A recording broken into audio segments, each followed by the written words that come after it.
आप देख रहे हैं एसडीएम न्यूज़। मैं हूं रियाद अंसारी। इस वक्त मैं महाराष्ट्र के तारीखी शहर औरंगाबाद से बात कर रहा हूं। इस वक्त हम एमआईएम के बेबाक प्रवक्ता आरिफ हुसैनी कार्यालय पे मौजूद हैं। आज प्रभाग रचना को लेकर और चंपा चौक के मास्टर प्लान को लेकर फिर एक बार चंद बातें गर्दिश कर रही हैं, कुछ अफवाहें गर्दिश कर रही हैं। उसी बात को खुलासे के लिए, अचंद बातों को उजागर करने के लिए इनसे आप मुलाकात करने वाले हैं। सर, सबसे पहले तो आपको दिल की गहराई से बहुत बहुत मुबारकबाद। शुक्रिया आपका बहुत बहुत। क्या कहेंगे? देखिए, सबसे पहले तो 1500 साला जश्न ईद मिलादुन्नबी मनाने जा रहे हैं हम। तो मैं तमाम बरादरान वतन को ईद मिलादुन्नबी की बहुत बहुत मुबारकबाद पेश करता हूँ और ख़ास तौर से ये मुखातिब करना चाहता हूँ कि तमाशा तो देखो कि दोज़ख आतिश लगाए खुदा और बुझाए मोहम्मद। ताज्जुब तो ये है कि फ़िरदौस आला बनाए खुदा और बसाए मोहम्मद। देखिए, हम 1500 साला जश्न मनाने जा रहे हैं आप सल्लल्लाहु अलैहि वसल्लम का। उसकी सारी तैयारी जोश खरोश से ख़ुद मेरे ज़ेर मातहत यहाँ पर शाहबाजार में चल रही है। तो उसकी मुबारकबाद तमाम आलम इंसानियत को देना बहुत ज़रूरी है। सर, अब आ जाते कुछ सियासी गुफ्तगू का आगाज़ करते हैं। सर, प्रभाग रचना का जिसका मामला चल रहा है उसमें ये माना जा रहा है कि एमआईएम को बहुत बड़ा नुकसान होने वाला है आपकी बारी में। क्या सही ये बात कहाँ तक सही मानते हैं? नहीं, देखिए, एमआईएम का जो वोट बैंक है, एमआईएम का जो गढ़ है औरंगाबाद के अंदर, तो ये सिटी शहर के अंदर जितना ग्रेटर औरंगाबाद सिटी है इसके अंदर इंशाल्लाह जैसा आप सोच रहे वैसा कुछ भी नहीं होने वाला है। हाँ, कुछ वार्डों को जो तोड़ मरोड़ किया गया है, जो कुछ बाउंड्रीज़ के बाहर चले गए, तो हमारे ज़िम्मेदारान उसके एतराज़ात दाखिल कर रहे हैं और ऐसा हमारा यकीन है कि हम बाउंड्री को भी दुरुस्त कर लेंगे, उसके साथ साथ में जो है तो वार्डों को दुरुस्त कर लेंगे। और जितने लोग भी इसके अंदर अपना तजुर्बा रखते हैं, जो इसके अंदर दयानतदारी से काम करना चाहते हैं, वो बिल्कुल आगे बढ़ के एतराज़ात दाखिल करें। और जो तकनीकी तरीके से, जो क़ानूनी नुक्ते नज़र से जो नेचुरल बाउंड्री के बाहर गए हैं, उनको बाउंड्री मिला के एमआईएम पार्टी इस बार, और अब तनहा सिर्फ मुस्लिम वार्डों की बात नहीं चल रही है, हम ओबीसी वार्डों के साथ में भी हमारा तालमेल बढ़ाने जा रहे हैं। दलित समाज के लोग भी हमारे साथ में आ रहे हैं और जो हम ख्याल पार्टी आए ऐसे सबको लेके इंशाल्लाह बहुत अच्छे पैमाने पर एमआईएम पार्टी इस वक्त मैदान अमल में उतरने वाली है। सर, आज सोशल मीडिया पे, फेसबुक पे बात गर्दिश कर रही है कि जिस तरह से वार्ड घोषणा हुई है, पहले आपके 26 नगर इस वक्त है, तो ऐसा माना जा रहा है, ऐसी बात कही जा रही है कि आप शायद एमआईएम 10 पे सिमट जाए। कहाँ तक सही मानते हैं? नहीं, ये बात देखिए कोई सियासी बात नहीं है, ये ख़यास आ रहा है और अंदाज़े जो है तो सिर्फ अंदाज़े होते हैं, हकीकत दर हकीकत कुछ और होती है। एमआईएम पार्टी मैं आपको बता रहा हूँ कि पिछली बार जितने हमारी 26 थे उससे तो बहुत ज़्यादा आगे जाने वाले, उससे बहुत ज़्यादा आगे जाने वाले। लोग कुछ भी भ्रम पैदा करे, कोई भी वसवसा पैदा करे, लेकिन हम बहुत आगे जाने वाले। सर, लेकिन जैसा करीब माहौल आ रहा है, इच्छुक उम्मीदवार की संख्या बढ़ती जा रही है, आपको लगता नहीं कि ये इच्छुक उम्मीदवार की जब किसको टिकट मिलेगा नहीं मिलेगा, बंडखोरी होंगी, बगावत होंगी, तो इससे भी पार्टी को नुकसान होगा? जी नहीं, ऐसी कोई बात नहीं। मजलिस इत्तेहादुल मुस्लिमीन का वोट बैंक, मजलिस इत्तेहादुल मुस्लिमीन को मदद करने वाले वोटर्स और मजलिस इत्तेहादुल मुस्लिमीन को टिकट देने वाली हमारी ज़हीनी और हर तरीके से मुशाहिदा करके वोट देने वाली टीम, ये बहुत अच्छे उम्मीदवारों को सामने उतारेंगे जिनको लोग भी शाना बशाना छाती के लिए से लगेंगे और उनको मुंतखब करके देंगे। सर, इसके बाद आते हैं सब एक मुद्दा जो बहुत आज भी चर्चा का विषय है, वो है खुरेश बिरादरी को लेकर। माजी खासदार इम्तियाज़ साहब ने जलगांव में एक प्रोग्राम में कहा था और उन्होंने बराह रास्त जो है तो एक यहाँ के मशहूर, मैं खुल के कहूँगा कि कलीम कुरैशी साहब का इशारा था, ऐसा चल रहा है, बातें चल रही, उनकी तरफ इशारा था कि भाई उनके ऊपर किरदार कशी की गई थी, सारी बातें थी। सर, ये हालात क्या थे, ये मोमेंट क्या चल रहा था? ऐसे हालात में लोग कह रहे हैं कि ऐसी बात नहीं करना चाहिए था। देखिए, वो प्रोग्राम भी सियासी जी, इम्तियाज़ जलील साहब ने जो स्टेटमेंट दिए वो सियासत से मुताल्लिक़ जी, और जो हमारे साहब के ताल्लुक़ से कहा वो भी सियासी इंसान जी। तो ये सब तमाम बातें जो की है, कुरैश बिरादरी के ख़िलाफ़ नहीं कहा है। आप इम्तियाज़ जलील साहब के पूरे इंटरव्यूज़ और आप उनके पूरी तकरीर को अगर सुनेंगे, और ख़ास बात मैं कहूँगा कि अभी जो 15 दिन पहले कुरैश बिरादरी का जो यहाँ पे सबसे बड़ा मोर्चा आंदोलन किया गया, इम्तियाज़ जलील साहब की ही हिदायत के ऊपर हम कम से कम 10 से 12 नगर सेवक उसके अंदर शामिल थे जी। कायम में कुरैश बिरादरी के नासिर सिद्दीक साहब, उन्होंने प्रेस से बात की, ज़मीर खादरी साहब थे, शेख अहमद साहब थे, रफ़ीक चीता साहब थे, जो हमारे डॉक्टर अफजाल साहब थे, मैं ख़ुद वहाँ पर गया था, फ़िरोज़ खान साहब साथ में थे, तमाम लोग वहाँ पे पहुँचे थे। ये सब इम्तियाज़ जलील साहब की हिदायत पे गए थे कि हमको कुरैश बिरादरी जो आज बेरोज़गारी की तरफ गामज़न है, जो उनके साथ में ज़्यादतें हो रही है, जो मॉब लिंचिंग की जा रही है, इन सारी चीज़ों को हमारे को सपोर्ट करना है और इनको खुले दिल से मदद करना है। तो उनके कहने पर हम गए थे। और ठीक है, कुछ लोगों की बयानबाजियाँ कुरैश बिरादरी की तरफ से हमारे ख़िलाफ़, इम्तियाज़ साहब के ख़िलाफ़ बदतमीज़ी से बातें की गई है। कुछ लोग यहाँ तक कह रहे कि हमको उनकी ज़रूरत नहीं है। भाई बिल्कुल सही बात है। जो लोग अगर ऐसे ख्यालात रख रहे हैं, जो तजाद पैदा करना चाह रहे, उनको हो सकता है हमारी ज़रूरत नहीं है, एमआईएम पार्टी की ज़रूरत नहीं है, लेकिन हमको कुरैश बिरादरी की बहुत ज़रूरत है। कुरैश बिरादरी के जो लोग बेरोज़गार हो रहे हैं, हमको उनकी फ़िक्र है। और जो लोग बात कर रहे हैं वो गैर जिम्मेदार लोग हैं। जिन लोगों ने मोर्चा निकाला, ईसा कुरैशी साहब ने ऐसा बयान नहीं दिया जी। महाराष्ट्र के सदर आरिफ चौधरी साहब, आरिफ कुरैशी साहब है, उन्होंने कभी ऐसा बयान नहीं दिया। ऑल इंडिया तुम्हारे सदर जो है कुरैश बिरादरी के, उन्होंने कभी ये बात नहीं की। तो कुरैश बिरादरी के अंदर गैर जिम्मेदार लोग अगर बातें कर रहे हैं तो उससे कोई माहौल ख़राब नहीं होता। गैर जिम्मेदारी से होता है, अजिम्मेदार जिम्मेदार होते। लेकिन इम्तियाज़ जलील साहब ने जो बात कही है, इलेक्शन के अंदर हमारे जिस तरीके से सपोर्ट हमको मिलना चाहिए था, जाने के इत्तेहाद इज्तिमाई तौर पर जो कौम की एक सीट चुन के आ सकती थी, तो लेकिन वो थोड़ा सा बिखराव हो गया। वो नाराज़गी को बयान किए, और नाराज़गी है जिस किसी भी शख्स के बारे में साहब कह रहे हैं, जो लोगों ने नुकसान पहुंचाने की कोशिश की है एमआईएम पार्टी को, हमारी जीतती हुई सीटों को, तो उनके खिलाफ नाराज़गी का इजहार किया है। नाराज़गी का इजहार करने का, आप सियासी आदमी है तो बिल्कुल आपकी जो तो आलोचना होंगी। इम्तियाज़ जलील साहब की आपने की तो सियासी आदमी बोल के आपने आलोचना की, तो ये नाराज़गी है, और नाराज़गी दूर हो सकती है, कोई बहुत बड़ी बात नहीं है। इंशाल्लाह हालात साजगार हो जाएंगे तो नाराज़गी भी दूर हो सकती है। सर, एक बात जो बहुत ज़्यादा चर्चा का विषय है, मैं बहुत खुल के पूछूंगा क्योंकि जनता भी सब देख रही है। हमारे खासदार साहब ने जो है तो कुछ बैंक के घोटाला, आदर्श घोटाले के इसमें उनके शाना पर शाना खड़े रहे, प्रोड्यूशन में गए, सारी बात है, ठीक है, अच्छी लड़ी है, उनको इस साथ दिलाने का सके। लोग ये कह रहे हैं कि खासदार साहब ठीक है, आपने उनकी बात पे, उनकी हिदायत पे आप वहाँ पहुँचे, बात सही है। इतना बड़ा हल्का था, पूरे महाराष्ट्र के बिरादरी का मसला था, इम्तियाज़ साहब खुद पहुँच जाते मंडप में, जैसा आप उनके लिए पहुँच सकते थे, इनके लिए क्यों नहीं पहुँचे? ये मेरा सवाल नहीं है, ये आम जनता का सवाल है। देखिए, इम्तियाज़ जलील साहब ने ही जब मीटिंग लेके ख़ासतौर से हम लोग को कह दिया कि आप लोग जाके वहाँ पर रिप्रेजेंट, इम्तियाज़ साहब उस वक्त यहाँ पर मौजूद नहीं थे, शायद औरंगाबाद में नहीं थे, लेकिन हम लोग को ख़ासतौर से हिदायत की थी कि आपको ये मोर्चे में शामिल होना है और हमको कुरैश बिरादरी को सपोर्ट करना है, शख्सियत को नहीं। जी, कुरैश बिरादरी को सपोर्ट करना है। ठीक है, हमारी किसी शख्सियत से नाराज़गी हो सकती है, कोई शख्सियत, ठीक है, मैं आपको पसंद नहीं होऊंगा, आप मुझे पसंद नहीं होंगे, ये बात को बाजू रखते हुए पहले जो मनसब है हमारा, पहले जो हमारा विज़न है उस पर नज़र रखना है। और इंशाल्लाह हमने शाना बशाना उनके साथ आखिर तक रहे और उनका आंदोलन कामयाब भी रहा, और कुरैश बिरादरी ने भी इम्तियाज़ जलील साहब की बात को माना। हो सकता है उनके सदुरीन की भी बात को माना होगा जो अपने कारोबार से लग गए। ये हमारे लिए बड़ी खुशी की बात है कि क्यों, तो देखिए ये जफाकश बिरादरी है जी। और अगर एक दुकान, अगर एक कारोबार अगर बंद होता तो उससे 4 से 5 लोग जुड़े हुए जी। और बिल्कुल सही बात है कि जब हुकूमतों ने 2015 में जब इसका अमेंडमेंट बिल लेके आए जी, तो हुकूमत अगर कुरैश बिरादरी को उनके कारोबार से अगर बाजू रखना चाह रही, कारोबार बंद कराना चाह रही, तो हुकूमत की जिम्मेदारी थी कि एक दुकान पे 4 से 5 अफराद काम करते, तो 4 से 5 अफराद ख़ानदान वहाँ काम कर रहे, उनके बारे में आपने कुछ नहीं किया, सिर्फ उठाए तानाशाही जैसे फरमाना आपने जारी कर दिए।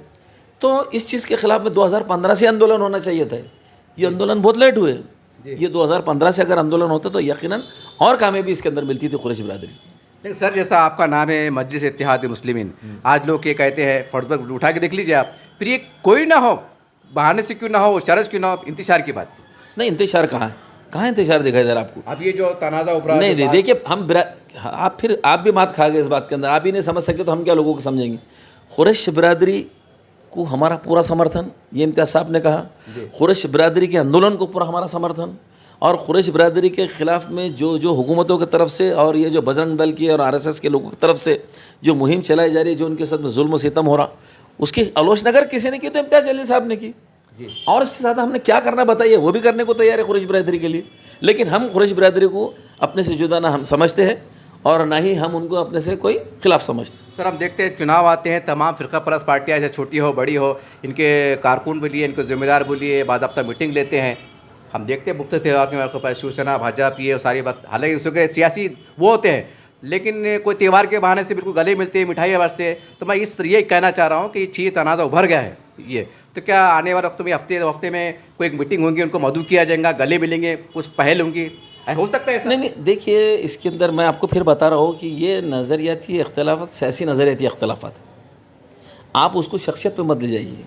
ये इख्तलाफात जो होता है नज़रियात के इख्तलाफात है, ये सियासी इख्तलाफात है, और सियासी इख्तलाफात में आप कब तक मेरे दुश्मन रहेंगे और आप कब तक मेरे दोस्त हो सकती क्या? नहीं, क्यों नहीं हो सकती भाई? क्या भाई, आप मेरी प्रॉपर्टी पे तो नहीं घुसे ना, मैं आपकी प्रॉपर्टी पे गाज़िबाना कब्जा किया हुआ है, ठीक है। सियासी एतबार से नाराज़गी है तो सियासी एतबार से नज़रियाती इख्तलाफात दूर भी हो सकते हैं। फ़ोन करेंगे क्या, ठीक है चलो को बात किया, फिर बात गलत, ये पहल आपको करना पड़ी दोनों से जाके, आपको इनसे फ़ोन पे बात करना पड़ेगा, मेरे से फ़ोन पे बात करना पड़ेगा, जितने नाराज़ है सबके पास आपको जाना पड़ेगा। अच्छा, अरे सर ये तो बात हो गई, यही मुद्दा खत्म हुआ। सर अब फिर एक बार आ जाते हैं कि चंपा चौक का मास्टर प्लान का रोड, जालना रोड का, इसके बारे में और भी अभी तक, हालांकि आपने इससे पहले 2 बार मैंने आपकी न्यूज़ कवर किया, काफ़ी हद तक समाधान हुआ था, लेकिन आज भी चंद सोशल मीडिया पे अफवाह फैलाई जा रही है कि रोड कम हो गया, ज़्यादा हो गया, किसके पैसे मिलेंगे नहीं मिलेंगे। एक बार फिर खुलासे के लिए और गरीबों के इत्मीनान के लिए क्या कहेंगे? देखिए, ये जो रोड की बात आप कर रहे हैं, चंपा चौक से जालना रोड तक का जो रोड वाइंडिंग का काम होने वाला है, जी कमिश्नर साहब की आपने स्टेटमेंट सुन लेना चाहिए था। जी श्रीकांत साहब क्या कह रहे हैं? जी अब जिम्मेदार शख्सियत गलत तो नहीं बता सकती। जी मेरे समझ में नहीं आ रहा है कि लोगों का एतमाद, लोगों का धैर्य, लोगों का सब्र गया कहाँ। कुछ लोग अपने आप को जो तो बेसब्रापना कर रहे हैं। जी देखिए, इसकी गिनती हो गई, जॉइंट मेजरमेंट हो चुका, जी उसके बाद में टोटल सेशन हो चुका, जी सुपर कंपोजिंग का काम चालू है, और अभी जो है तो गणपति के बाद में मार्किंग का काम भी शुरू हो जाएगा। गणपति का जो त्यौहार ख़त्म हो जाएगा उसके बाद मार्किंग का काम शुरू हो जाएगा। और जैसा कि मेरे को ठीक नहीं लगा वो जी श्रीकांत साहब के घर के पास में जाके आंदोलन किया वो गया। सवाल करने वाला था अभी आप। हाँ जी जो आंदोलन किया गया है, ठीक है, आंदोलन करने का इख्तियार सबको है। विनोद पाटिल साहब की ज़ेर सदारत में किया गया हो, जी जी तो विनोद पाटिल साहब भी ठीक है, वो गरीबों की आवाज़ उठा रहे हैं और ऐसे जिम्मेदार, ऐसे लोगों की आवाज़ उठा रहे कि उनको मुआवजा मिलना चाहिए। जी अच्छी बात है ये, उनकी फ़िक्र भी गरीबों के मुताल्लिक़ से है, कोई गलत बात नहीं है। हम तो रोज़े अव्वल से वही बात उठा रहे जी। हैं कि मुआवजा सबको मिलना चाहिए। लेकिन एक बार मैं कह रहा हूँ कि आप पहले टेबल टॉक कमिश्नर साहब से कर तो लीजिए, आपकी बहुत सारी गलतफहमी दूर हो सकती कि भाई किस तरीके से जो है तो जिनके पास लीगल पेपर्स नहीं उनको मुआवजा कैसे दिया जाएगा, जिनके पास घर नहीं उनको घर कैसे दिए जाएंगे, टीडीआर की शक्ल में, आरसीसी की शक्ल में कैसा मुबादला दिया जाएगा। एक बार अगर तुम और हम बैठ के अगर वाकई में शहर का हम विकास करना चाहते जी तो हमको एक बार नहीं 10 बार बैठना पड़ेगा और बैठ के बात करना चाहिए। हर चीज़ को आंदोलित करने से पहले मैं चाहता हूँ कि एक बार पहले समाधान एक अच्छे माहौल के अंदर एक टेबल बात तो कर लेनी चाहिए। तो मेरी ऐसे सोच थी कि विनोद पाटिल साहब ने एक बार जी श्रीकांत साहब से अगर बात करते तो बहुत सारी चीज़ें बहुत सारी क्लियर हो सकती। सब आंदोलन के बाद ये कहा गया खासकर सोशल मीडिया पे कि भाई जो काम इम्तियाज जलील साहब को करना चाहिए था गरीबों के लिए वो विनोद पाटिल साहब ने किए, वो आज सबसे बड़ा मसीहा बन के उभरे, ऐसा कहा गया। नहीं जी, नहीं, देखिए बात कैसे है, लोग अपने अपने तरीके से सोचते हैं। अब आप और हम गवाह है कि जब सबसे पहले गरीबों के घर तोड़ने की बारी आई यही मास्टर प्लान के ताल्लुक से मुकुंदवाड़ी के अंदर, तो सिर्फ इम्तियाज़ जलील साहब वहाँ पर जाके खड़े थे। तमाम गरीबों के उन्होंने ढारस को बांधा, जिनके घर से छत छिन रहे थे उनकी हिम्मतों को बांधा, जी श्रीकांत साहब से बात की। तो फिर वहाँ पर ऐसे लोग भी नहीं थे। तो हमारा ये कहने का मतलब नहीं कि उनकी हमदर्दियाँ कम थी या वो फिक्रमंद नहीं थे, किसी वजह से नहीं आ सके होंगे। लेकिन अभी भी और आपने खुद कवर किए थे जी जी जिस वक्त आपने रोड की ओपनिंग की थी 2019 की बात है। जी जी जी आपने ही जालना रोड के ताल्लुक से इम्तियाज़ जलील साहब से पूछा सवाल था, आपको जवाब दिए थे इम्तियाज़ जलील साहब तो रोज़ अव्वल से बात कर रहे हैं कि रोड कुशादा होना चाहिए। साहब का बोलना बड़ा साफ है, इम्तियाज़ जलील साहब का, कि भाई अभी बारिश का मौसम चल रहा है तो गरीबों के सर से छत मत हटाओ और आपकी जो भी कार्रवाई अब बारिश के बाद करो। ये इस चीज़ को हम भी लेके चल रहे, बिल्कुल लेके चल रहे और इंशाल्लाह वैसे ही होगा। सर जो लोगों को इसके दिल में डर है कि हमें घर मिलेगा नहीं मिलेगा, कहाँ मिलेगा, तो ऐसे लोग क्या आपके ऑफिस पे आके आपसे मुलाकात कर सकते हैं? नहीं, कुछ लोग हमसे बराबर मिलते हैं, हमारे से इस ताल्लुक से, जैसे अभी आपकी हमारी बात चल रही, ये चीज़ जब शाये होती है तो कुछ लोग बराबर जो फिक्रमंद हम तक आते, बिल्कुल हम समझा के बताते हैं और रास्ता बताते हैं। जाओ टाउन प्लानिंग में आप जाके गर्जे साहब से बात कीजिए, जाओ आप जाके जिम्मेदार अपने ऑफिसर जनाब जी श्रीकांत साहब से आप बात कीजिए, आपके तमाम डाउट वहाँ क्लियर हो जाएंगे। देखो, मुबादला देना कारपोरेशन का काम है, प्रशासक बोल के आज जी श्रीकांत साहब के हाथ में, और जी श्रीकांत साहब की सोच है कि मैं पूरे शहर को डेवलप करूँ, पानी को जल्दी से जल्दी शहर में लेके आऊँ। ये एमआईएम की डिमांड है, वो डिमांड को वो काम को वो लगे हुए, शहर का विकास होना चाहिए उसके वास्ते वो काम कर रहे। और जब कोई आदमी जो कोई शख्सियत अगर कोई ऑफिसर अगर सही अच्छे काम कर रहे वो शहर को डेवलपमेंट की तरफ लेके जाएंगे, तो ऐसे टाइम पर मेरे को ये लगता है कि शहर के लोगों ने उनको सपोर्ट करना चाहिए। ये वक्त सपोर्ट करने का, मुआवजा सबको मिलना चाहिए, कोई गलतफहमी न रहे। इम्तियाज़ जी श्रीकांत साहब कहे क्या रहे पहले सुनो तो सही, ठीक है? अगर आपके समझ में नहीं आ रहा तो मिलकर आप खुलासा करो, कहाँ रोक रहे हो, सबको टाइम दे रहे हो। सर फर्ज करो किसके पास कोई बेचारा गरीब किनारे रास्ते पर झोपड़ा बना के रह रहा है, उसका बोर्ड भी नहीं है, जैसे इससे पहले आप जिक्र किया, मैं रिमाइंड के तौर पर पूछ रहा हूँ क्या ऐसे लोगों को घर मिल जाएंगे? सर जी श्रीकांत साहब ने ऐसे ही लोगों के लिए ख़ास तौर से कहा कि जिसके पास कागज़ भी नहीं है, अगर वो 10-15 साल से अगर वहाँ रह रहा है तो मैं उसको भी घर दूंगा। अब ये तो मैं कह रहा हूँ उनके अल्फाज, बहुत बड़ी बात है। तो फिर ये लोग क्यों नहीं समझ रहे? कौन है जो लोगों को बहका रहा? क्यों लोगों को बहका रहे? हमको जिम्मेदारी की बात मानना चाहिए कि नहीं मानना चाहिए? अगर जिम्मेदार अधिकारी अगर बिल्कुल पब्लिकली अगर कह रहे हैं तो क्या गलत कह सकते क्या हो? नहीं। तो लोगों ने विकास के काम के अंदर मदद करना चाहिए, किसी भी भ्रम में और किसी के भी बहकावे में मत आओ। आप डायरेक्ट जितने लोग इफेक्ट हो रहे हैं, कितने मैं बड़ी मुश्किल से कितने घर होंगे देखो, चंपा चौक से लेकर तो जालना रोड तक बड़ी मुश्किल से 250 से 300 घर है। जी लोग अफवाह फैला रहे 3000 घर जा रहे, 2500 घर जा रहे, सब गलत बात है। 300 के अंदर मैं आपको बता रहा हूँ, जिसमें बेचारे बॉन्ड वाले आधे होंगे इसमें, जी जी उनको भी साहब ने घर देने की बात करें। और इनके साथ साथ में वो लोगों को भी जिनका आपने सवाल उठा कि जिनके पास कुछ नहीं है, झोपड़ा डाल के बैठा हुआ है, क्या करेंगे? अरे उसको भी घर देने की बात करें। और क्या चाहिए अब हम बोलिए, अब क्या चाहिए? अब तो कुछ भी नहीं बोल अब सकते। जो शको शुबात लेके फिर रहे, आपको डर के बैठा है, किसके दिमाग में अगर कोई फतूर है तो अब उसको क्या मैं ताजमहल और मकबरा देने के तो मैं वादे नहीं कर सकता। जो देने का वो साहब देंगे। सर एक बात फिर वो अपने मस्जिद को लेकर है, चंपा मस्जिद लेकर सामने वाला एक बार मैंने उनके इंग्लिश कवर किया था, उन्होंने मुझसे कहा था कि आप मुतमईन रहिए पत्रकार साहब, चंपा मस्जिद को हाथ नहीं लगाया जाएगा। फिर एक बार वही बात पे कायम रहेगा तो जो श्रीकांत साहब ने आपसे कहा था चंपा मस्जिद के ताल्लुक से, आपको उन पर भरोसा आया? आया ना साहब, तो हमको भी वही अधिकारी है, जिम्मेदार शख्स। सुनिए, हमको भी वही एतमाद आया। साहब ने यहाँ पे आके विजिट किए, चंपा मस्जिद में मीटिंग लिए, मीटिंग लेने के बाद पूरा सर्वे किए। सर्वे करने के बाद में साहब ने बहुत साफ लफ्ज़ में कहा कि चंपा मस्जिद की दीवार से लग के ही मैं इधर गिनूंगा 30 फीट मीटर का रोड, किस तरफ, जिधर प्रॉपर्टी है। जी जी और ये प्लान जो है तो गवर्नमेंट को मंजूरी को, मॉडिफिकेशन प्लान गवर्नमेंट की मंजूरी को चले गया, वहाँ से मंजूर होकर आ गया। ये सारे एफिडेविट कोर्ट में सबमिट हो चुके हैं। अब इंशाल्लाह मैं आपको ज़िम्मेदारी से कहता हूँ कि जो काम के लिए अब हम कोशा थे, वो काम हो गया। अल्लाह का घर इंशाल्लाह, उसको कोई जद भी नहीं है, चंपा मस्जिद को कोई तकलीफ पहुँचने वाली नहीं। सर एक आखिरी सवाल, अब सियासी ले लेता हो जाते आते सर, आज आवाम में चर्चा चल रही है कि सेकुलर पार्टियों से इत्तेहाद होना चाहिए, कांग्रेस है, राष्ट्रवादी है, शिवसेना है, जो कहने के जो इनका एक महाविकास आघाड़ी है। आप प्रवक्ता है कि आपकी मीटिंग होती होंगी, आपके मन में क्या चलता है कि वाकई हालत तो देखते इत्तेहाद होना चाहिए? अभी बिहार में इलेक्शन होने जा रहे हैं, जी आपने वहाँ के हालत देखे होंगे, देख रहे। अब अवाम कह रही है कि भाई कांग्रेस को कि अब आके आप इनसे इत्तेहाद करो। अब पेपर में छप रहा होते। अरे अवाम दिख रही है, पूरा सोशल मीडिया पे दिख रहा है। जी जी छप रहा है बात आपका। तो अहंकारों को तोड़ना पड़ेगा, जायज़ मुतालबात को मानना पड़ेगा, और जिस समाज का जो हक़ है वो आपको देना पड़ेगा। और हम ख्याल पार्टियों को अगर ये लगता है कि वाकई में फ़िरका परस्त ताकतों को हमको रोकना है, जैसे बीजेपी के, जैसे उनके जो अलायंस पार्टनर है, जो नफ़रत का माहौल महाराष्ट्र में पूरे देश में फैला रहे, वाकई में सियासी पार्टियों को अगर लगता है, जो सेकुलर अपने आप को बोलते, इनको अगर रोकना है तो बताओ बगैर एमआईएम पार्टी को साथ में लेकर रोक सकते क्या? नहीं आप चाहते कि इत्तेहाद हो? हम तो कह रहे हैं, हम तो, हमारे दरवाजे तो खुले हैं, लेकिन आप अहंकार से पीछे नहीं हटना चाह रहे। अब 3 महीने 13 में फिर भी अपने आप को आप अहंकार में बैठे हो। तो अगर हमारा मकसद सही है कि हमको बीजेपी को रोकना है, तो आपको चल के हमारे पास आना पड़ेगा, तो भी वेलकम है। अगर आप बुलाए तो भी वेलकम, क्यों तो हमारा मकसद पहले बीजेपी को रोकना है। लेकिन सर आपके बारे में ये बात काफ़ी मशहूर है कि जब टेबल पे बैठते हैं तो फिर आप ऐसी बात कर देते हैं कि हमको इतनी सीट होना, उतनी सीट होना, इससे पहले विधानसभा में देखने को अब मेरी बात मान लीजिए, अब कारपोरेशन का इलेक्शन होने जा रहा है। जी सर। अब हमारे 26 कारपोरेटर चुन के आए। बिल्कुल बिल्कुल। कोई भी पार्टी से अलायंस होगा तो ये 26 मंगेंगे कि नहीं मंगेंगे? तो फिक्स है, नेचुरल बात है। तो फिर बात सामने वाले ये बात करते नहीं, इसमें से आप आधे लो आधे छोड़ दो, हो सकता क्या है? ये नहीं हो सकता है। तो गलती आप करेंगे और ठिकाना एमआईएम पे फोड़ेंगे क्या? ऐसी वंचित के साथ हुआ। इम्तियाज़ जलील साहब की सीट जीती हुई, जिसके आप सेंट्रल से आमदार थे, वो सीट आप मांग रहे। बताओ भला, जितने भी अलायंस आज तक पूरे हिंदुस्तान में हुए, किसी ने अपनी सीट छोड़ के कभी अलायंस किया क्या? नहीं, ऐसा देखने में तो नहीं आया। अरे तारीख में कहीं नहीं है ऐसा। तो फिर जिम्मेदार हम होते क्या? हम नहीं होते जिम्मेदार। देखो, अगर आपको बार्गेनिंग टेबल पे बैठना है और वाकई में पहले मकसद तो ये लेकर बैठना पड़ेगा आपको कि हमको बीजेपी को रोकना है। अगर आपको वाकई बीजेपी को रोकना है तो सारे मसले खड़े नहीं होते। लेकिन अगर हमको ड्रामा करने के रोकने का सिर्फ दिखाना है और बातें कुछ और करना है तो फिर मसाइल ही मसाइल। सर एक सवाल है, ये मेरा नहीं फितरत सवाल है कि 26 सीट के आपने जिक्र किए, मान लीजिए अगर आपका अलायंस हो रहा है और 2-5 सीट के अगर एमआईएम को कुर्बानी देना पड़े तो क्या इत्तेहाद फिरका परस्ती की वजह से रोकने के लिए कुर्बानी तैयार? 2-5 सीट अगर हालात सियासी उसूल में बात बैठती क्या? आप पहले बताइए। नहीं, बट फिर भी एक कुर्बानी नहीं, क्यों आपके पास 3 महीना 13 में तो आप कुर्बानी ले रहे क्यों?